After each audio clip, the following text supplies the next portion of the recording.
Hello! For today's video, dadalawin natin yung pangatlong coffee shop. Yan, awesome! 845 Coffee Shop dito sa Daejeon, Yongdong. Pasukin natin siya.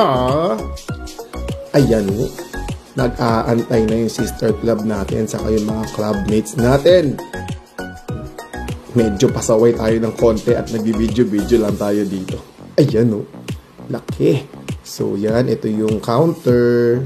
Tapos, doon o-order automatic. Sabi yun.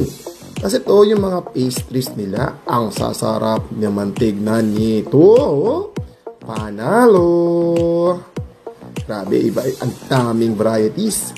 Tapos, ito naman sa labas. Ang ganda ng view dito. Ang laki-laki nito. Tapos, yan, may outdoor. Tapos, ito yung indoor. Ito, 3 floors to. Grabing coffee shop to. Napakalaki po, mga kaibigan.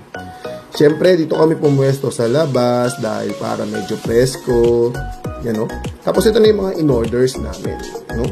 Dami. Panalo. Pero, ito yung nakakuha ng atensyon ko. Coffee. Tapos, ice cream. Ayan, chika-chika minute. Habang nag-aantay pa ng ibang orders. Grabe. Then, this is Coach H-Bomb. Out!